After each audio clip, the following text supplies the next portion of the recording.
Hi everyone, my name is Sophie, and today I will be talking about why I thought that Crescent City by Sarah J. Maas didn't make any sense and was actually kind of stupid. That being said, I just want to give a quick disclaimer. This definitely is a rant review, but it's not a hate video. I read Throne of Glass when I was really young, or started reading it when I was really young. It's a lot of emotional value for me. I feel like if I read it again now, I wouldn't enjoy it as much, if at all. As for the Equitas series, I only like Ecomoth. I think that's her best book, and everything that exists outside of it in that series I don't care for, really. I think it's so stupid and I don't remember any of it. I was excited to pick up Crescent City because I wanted to see how she was gonna kind of use those controversies that she has found herself in and, make something of it, show that she's grown. I was, disappointed. It's not that I didn't enjoy the book at all. I did enjoy it, and I wouldn't tell anyone to not get it because I didn't see anything in it that was that would make me not recommend it. After I read it and I thought about it, I just realized how there's so many things about it that just don't add up and that are so unnecessary. Crescent City is the first installment in her new series, which I don't know if it's just called Crescent City or if it's called House of Earth and Blood. I have no idea. It's adult fantasy, and it's my first dive into adult fantasy and adult literature, fiction, in any type of way. So I was really curious to see how it would be different from her previous work because she likes to be explicit, and I was just curious. That being said, I'm just gonna dive in and talk about it. I read this book I think in the week that it came out, which was the beginning of March, and now it's almost April. While I was reading it, I wasn't reading it with the intent to talk about it afterwards, but it just clung to me that there were so many things that I disliked afterwards that I just wanted to share. For one part, I'm not going to mention some stuff because I just felt like it was unnecessary, and it's not necessary for me to mention it now. On the other hand, I probably forgot a bunch of stuff that happened, and so me trying to tell you what happens in the plot is going to be kind of difficult because it's been a while since I read it. This video will obviously have spoilers in it. I'm going to discuss the whole plot and also the characters. In case you still want to read this book and don't want to hear about that, just come back later, but if you don't care, you don't care. Just watch it. In this book, we follow our protagonist, who's called Bryce Quinlan. She is half human, half fae, and she is just something else. We start this book 2 years before the actual plot takes place. You get this on the summary already. You know what's gonna happen and what's gonna get the plot rolling, and that is her best friend dying. Her best friend, we meet her in the first 3 chapters and kind of get to know their bond and how they vibe with one another, and her name is Danica. For the sake of this video, I will be referring to her as Daniqua because I read her name as Daniqua the whole time until I noticed that it's not that, it's Danica, but I didn't notice until I was halfway through the book, and so I can't, change it in my head. It's just Daniqua. I also think it rolls off the tongue better, so I'll just vibe with that. Daniqua can actually shapeshift into a wolf, which, really cool, kind of werewolf vibes, but it's just a wolf. We also get to know the rest of Daniqua's gang because I don't really know how the hierarchy in this world works because it's really messy in my opinion. There's different packs of wolves, and Daniqua is the alpha of her pack. So she's the leader of her pack. Bryce is friends with everyone in this pack, especially Daniqua, obviously. Bryce and Daniqua share an apartment, and so Daniqua is hanging out there with the pack while Bryce is getting ready to meet with her boyfriend at the time. I'll talk about him later because I didn't get the point of him being in there, but we'll get there. Bryce talks to one of the pack members whose name is Connor, and he's the second in command in this pack, I think, but I don't really remember. Connor proceeds to play a really big role for Bryce in the ongoings of the book, but we don't really get to bond with him. Daniqua and the whole pack are killed, which, you get that in the summary, it's gonna happen. And just before that, Connor and Bryce share a moment. They have this sexual tension between them, and it's really forced in my opinion. Sarah tries to make the reader believe that the tension between Connor and Bryce has been ongoing for years, but because we only get to meet them for like 30 pages, you don't really believe it. That was the case for me. I didn't care about Connor. I didn't think he was well fleshed out. I just felt like he wanted to get in bed with Bryce and that'd be it, you know? As I said, Bryce has a boyfriend in the beginning, but she breaks up with him and she goes to the club to party because she's angry, apparently, which I didn't understand because there was no description of that, but I will discuss it later. She goes to the club to meet with two of her other friends because she has more friends than Daniqua, apparently. One of them is Juniper and the other one is Fury. They both play a part in the book, but it's not big enough for me to really discuss it. I didn't give a shit about them. They were side characters that just came in when it was convenient, and so I was like, you know, I didn't care for them. Bryce gets absolutely wasted at this club. She takes drugs and she drinks, and she actually hooks up with someone in the bathroom after texting Connor that they should meet on Saturday and, you know, finally do it. And he's super excited because apparently he's been wanting it for years. Yeah, that it's not gonna work out because he's gonna be dead by the time she gets home. Bryce is supposed to be this dumb party girl, and even Hunt, who's the male love interest, refers to her as that. Like, that's the impression she gives off to everyone, but it's just a front.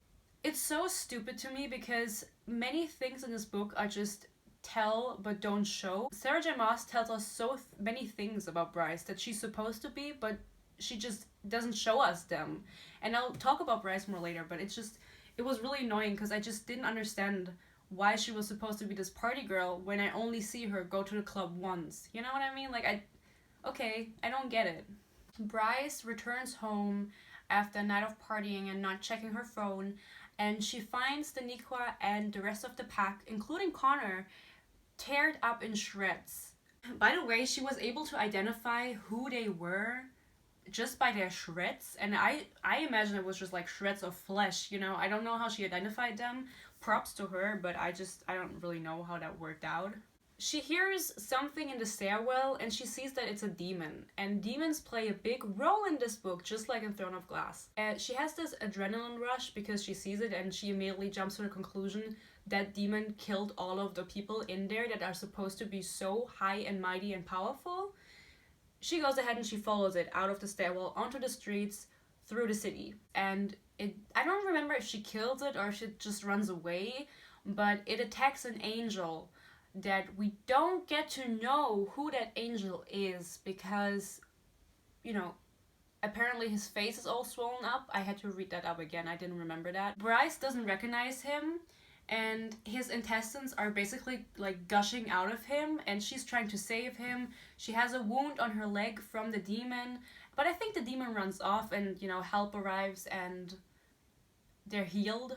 By the way, this angel was Mika, and Mika is the governor of Crescent City, so he is, as far as I understood, in the highest position. He rules over everyone in the city, and I don't know how you don't recognize your Archangel Governor Mika dying in front of you, even if his face is like completely beaten up and swollen up.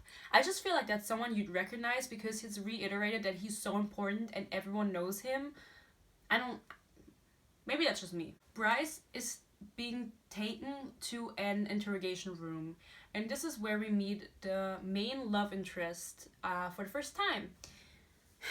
His name is Hunt, and he's also an angel, but he's a slave. Hunt rebelled a couple hundred years in the past against the hierarchies of their world, and, you know, that rebellion failed and he was made a slave. Of course, he's rude and handsome, and he's the personal assassin of Mika, of the governor, so he's known by everyone and feared by everyone. Coincidentally, he also has a power that no one else has, which is controlling lightning. Bryce is not speaking to anyone. She's completely in a tunnel, traumatized, in shock. She doesn't know what to do because obviously she just saw her best friend dead in shreds and also was severely wounded, and so it just makes sense that she's traumatized. The side character comes in and she plays the recording of Daniqua and the rest dying because they don't have footage, they just have the audio. I think after listening to it, Bryce starts throwing up and, you know, trying to get the fuck out of that room. I think she does leave eventually. I don't really remember how she got out of it. But then we skip ahead 22 months. That's basically the exposition that we get. Bryce is traumatized by seeing her best friend dead, and now is when the real plot begins, because that's basically what we knew already. We just didn't know how it happened. I'm gonna sum this up because I don't want to make it too long, and also it's just so much that happens in this book. It's 800 pages, and the pages are so thin and the print is so small. It would take forever if I talked about every single plot point. Basically, they put someone in prison after the Daniqua was murdered because they thought that guy summoned the demon. 2 years after the Daniqua was killed, these murders start up again, and Mika approaches Bryce because he thinks that she's gonna be able to find the real murderer.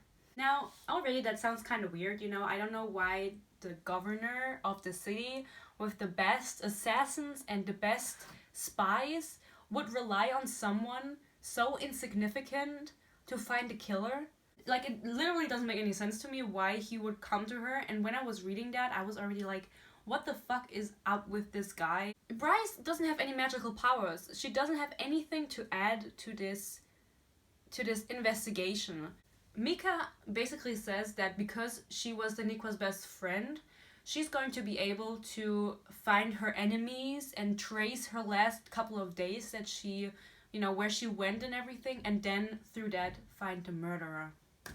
I just don't get why Mika would ask her to help when he has so many assets. It doesn't make sense. Of course, she needs a personal security guard, which is then Hunt Athala, the main male love interest. Of course. We then get a very slow burn romance between the two of them. For some reason, Bryce is still worked up over Connor, and I never connected with Connor. I had one conversation with him, I don't care about him, I don't know their history, and so it was really difficult for me to read about Bryce struggling, you know, with him and everything, because I didn't feel for him. Connor? Who the fuck is that again? Hunt then has to stay outside on the roof opposite of her apartment to watch over her, you know, because she won't let him inside. Obviously, throughout the book, they start getting closer together, and Hunt eventually even moves in with her. They fall in love, and at the end of the book, they're dating. We discover throughout the plot that these murders have something to do with an ancient artifact, which is just called the Horn. We get this backstory about an old war and some warrior, and the Horn being there to, you know, open portals. And essentially we get the idea that this has something to do with the murders, because around the time the Daniqua died, the Horn was also stolen from a temple. I don't really remember much of, you know, the timeline of the book when we figure out what. We do figure out that Daniqua stole the Horn during a blackout in the city when she was on guard at the temple, and it vanished. No one knows where it is now. Daniqua stole it and she hid it, apparently. There are these Crystallos demons also, and we don't really know what's up with them, or at least I didn't really know what's up with them. They somehow get summoned, and then every time they are summoned, they kill someone. We figure out that they are just looking for the Horn because they can sense it, but they're unable to find it. There's also this new drug in this world called synth, and synth apparently is very, very dangerous for everyone. You know, for everyone. For human, for fae, for angels. The drug makes everyone go ham who takes it for a couple of minutes, and then if they take too much of it, they are going to tear themselves up in shreds, which, doesn't that sound familiar? We get a few misleads throughout the book about who stole it and why and where it is. Essentially we figure out Daniqua stole it and she hid it. Now someone is in the city and looking for it with the help of these demons that are also killing people. We know that the Horn is actually a broken artifact. It was split in half, and there is this theory. I don't really know how the theory works, if I'm being quite honest, like how the chemical things work in this book. But this new drug is supposed to cleave the horn. It's supposed to make it come together again, make it whole again, and then it can be used again. I don't really know how that works, because I think they explained it, but I just don't remember, because I just didn't get it. There was so much going on. So now we don't know where the horn is, and we know the drug is very dangerous, and we know that whoever is looking for the horn knows that the drug can heal it and wants to use it for their own gain. I left out so many things, but it's literally just, that's the whole problem of the book, this horn and who killed Daniqua. It's finally time for the notes that I took after I read the book, not while I was reading it, after. At the end of the book, there's this summit where basically every governor, so every ruler of every city on this fucking planet, comes together to discuss what's going on. At least that's how I understood it. But when we actually were at the summit, there was just Mika and another governor who I don't really know why she was there, because she was apparently the only other governor there, but I don't really know. I don't remember. Witch Queen was there, the Fae King of the city. They had this video conference with the leaders of the world, which I don't remember their name, but I just imagined them as the Volturi. I'm being quite frank here. They sounded like them, at least. I don't know if it's 6 or 7 guys that are just so powerful and so old. They just rule over everything. So they're even above the governors. It's really intricate how everything works in this world. Now, they video called him in the beginning, but then I felt like they ended the video call. But apparently it went on. I don't really know. I don't really know how the whole summit works. Of course, Mika is there, but he actually excuses himself because he says he has things to do. He then pulls up at Bryce's work. Bryce works at this store, at this reseller store, you know, for like a witch that I don't care for, and I'm going to talk about her later, but I don't care for her. There's this hidden, forbidden library beneath the shop. And that's like the real deal, because these books were supposed to be burned and banished, but they have them in their library. For some reason, everyone believes Mika when he says he has something better to do than the summit. I mean, I'm sorry, what the fuck? Like, I don't know why, but everyone believes Mika when he just doesn't show up and says he has other things to do. This is literally his summit for his city, and the governor of the city decides to not show up, and you think that's okay? To me, that sounds kind of lackluster. I'm gonna be honest. He pulls up at Bryce's work, and she doesn't know because she's downstairs in the library in the basement, and he's just walking down the stairs, and she's like, oh, you're not allowed to see this. This is kind of secretive, like, you're gonna burn all of this. She then texts her boss, who is at the summit, please pull up the video feed, because there is the governor in the fucking library. There are cameras everywhere in this library, so it makes sense. There's a lot of, technology. Technology does play a big role. Or not a big role, but it does play a role in this book, so it does, it makes sense that there's cameras everywhere, especially in a forbidden, hidden library. The video feed is pulled up, and everyone at the summit is just watching them talk to one another. Towards the very end of the book, I'm telling you, Mika reveals the whole plot line to the reader in a lot of expositional dialogue. It made me so mad because everyone was just you have to imagine. It made me so mad because you have to imagine. First of all, the governor, the most important person, is not at the summit and no one questions it. Doesn't make any sense. Second of all, they all watch as Bryce, who has no power, is talking to Mika, who is very clearly angry and wanting to hurt her. They say time and time again, oh my god, pull up the Orcs, who is apparently this military. I don't really know what their role is. I think they're just the military. Send them there. Where the fuck are they? But no one moves and helps them. Takes an hour or half an hour to an hour from the summit to where they are. I know this because we're told, and no one sees this and is like, oh my fucking god, like, should we go there? Like, this isn't okay. Should we intervene? The answer is no. We get the plot reveal. Now, I'm gonna tell you what was up with the murders and with the horn. The whole plan was by Mika. Now, you have to know that there's this war going on, or this human rebellion, and Mika is scared that it's gonna reach their shores because it's overseas, it's not where they are, but he's scared. He then proceeds to research and finds out that the horn, when cleaved together, can open portals and summon armies. Mika's idea is, hey, let's steal the horn, fix it, and just gather an army just in case, you know, war is over here.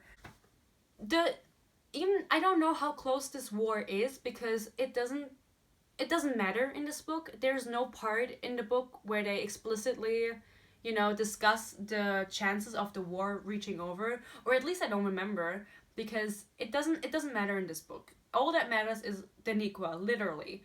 And it just seems really fucking stupid to me that the governor of a city thinks the only way to protect his city is through summoning armies with an ancient artifact. He literally has the best warriors ever. He has Hunt, who's supposed to be super mega strong. And he's scared that he's not gonna be able to fight a couple of humans. Because the rebellion is by humans, as far as I'm concerned. Maybe it's not, but I think it is. By the way, I just quickly want to mention that I didn't check again if it was actually a human rebellion. But that's what I remember, because they are the most upset with the hierarchy of the system. Even if it's not a human rebellion, I feel like it's so nonsensical that this guy is so worried that he has to literally open a portal to summon armies from another realm to protect himself. You know, it's just so over the top.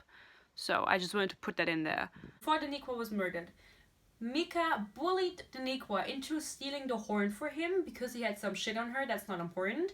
And she steals it for him and then proceeds to pulverize it and have it tattooed into Bryce's back. She made it in powder, and then she got Bryce drunk, convinced her to get a matching tattoo with her, and put the powder into the ink, and then tattooed onto Bryce's back. So now, what does this mean? Bryce is the horn. What does that mean? I don't really know. First of all, I don't understand why Mika, if he wants this horn so badly, he is the governor of the city. He rules over everyone. And he makes it clear that he doesn't trust Daniqua and that he always was kind of, you know, to her. Why does he bully her into stealing it? Why doesn't he get Hunt? Why doesn't he negotiate? Why doesn't he just steal it himself? What is everyone gonna do? Nothing. What is he gonna do? Put him in prison? I don't fucking know. He could have just gotten it himself and everything would have been fine. No. Daniqua had to get it. It was really important, you know, because otherwise he wouldn't have gotten a plot. It could have been avoided so easily. The night that Daniqua died, Mika went into their apartment and injected everyone with the drug that makes everyone go crazy. And then Daniqua killed the whole pack and then herself. This could have been solved easier. Sarah J. Maas makes it so difficult. You're trying to tell me that the governor just went to the department and injected them with a drug without them saying anything or, you know, trying to defend themselves? What the fuck are you trying to sell me right now? You know, Mika turns up at the apartment and is like, I'm gonna give you a drug now. And Daniqua is just like, fucking give it to me, bitch. So fucking stupid. And it's also stupid because do you remember how I told you that the angel that was attacked by the demon on the street was Mika? The side effect from the drug is summoning a demon because it has some kind of salt in it that summons demons. That is such a stupid, stupid thing. Summoning a demon because of taking a drug is what you're trying to tell me? That's the side effect? What the fuck?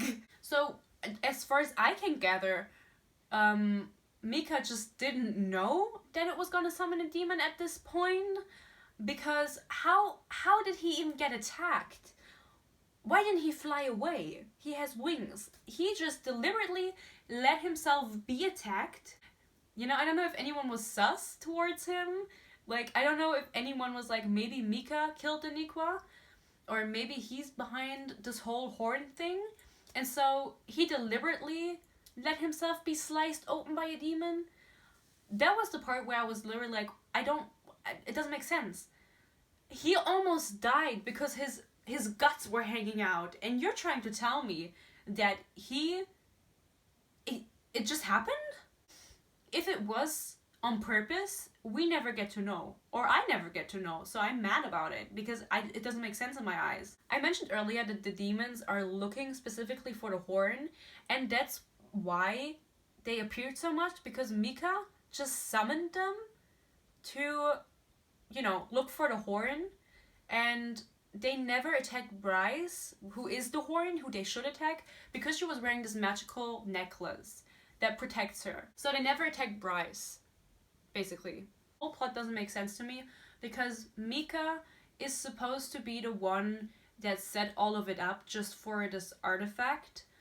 He is the one that throughout the plot kills people and summons the demons to nudge Bryce and Hunt along.